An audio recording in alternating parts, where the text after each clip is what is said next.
Čekamo vas, glasila je najava. A javnost ni posle 5,5 godina nije dočekala da sazna ko je odgovoran za ovo nasilje u kome je povređena 141 osoba, a Beograd demoliran. Vođa od 2012. odlukom Ustavnog suda zabranjenog obraza, Mladen Obradović priseća se da je 10. oktobar 2010. proveo od jutra do mraka u policijskoj stanici na Novom Beogradu, gde je, kako kaže, preko Motorole pratio šta se dešava u centru prestonice. Danas ga pitamo da li je režirao to nasilje. Presuda je jasno pokazala. Niko od nas koji smo stavljeni na tu optužnicu nije ni na koji način odgovoran za ono što se dogodilo tada. Tužilaštvo nije iznelo ni jedan dokaz. I smatram da ova presuda zapravo pokazuje da ima smisla boriti se za pravdu i istinu, da srpski narod ima obraz za događaj iz 2010. isključivo odgovornost nosi tadašnje vlasti.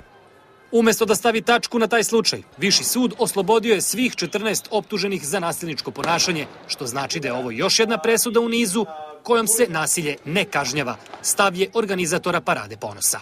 Ono što je jako važno za ovu presudu je da građani treba da ostave veliku zabrinutost, budući da je ovo nasilje bilo vidljivo, bilo je masovno, bilo je dobro organizovano i ukoliko Mladen Obradović i ljudi koji su bili optuženi u ovom slučaju nisu krivi, postavlja se pitanje ko je onda kriv, ko je organizovao to nasilje, ko je dao novac za sve ono što je bile pripremne radnje tog nasilja i ko je izvršio onda to nasilje. 7.000 ljudi je bilo na ulicama i nemoguće da nisu bili organizovani s obzirom na sve posljedice koje smo tada videli.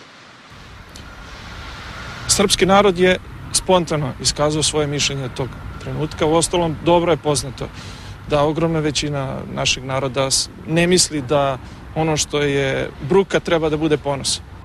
Zbog incidenata na Prideu 2010. uhapšeno je oko 200 ljudi i vrlo mali broj kažnjen je novčano ili zatvorskom kaznom od nekoliko dana.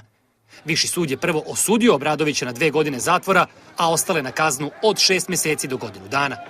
2013. tu presudu ukinuo je apelacioni sud i naložio da se suđenje ponovi.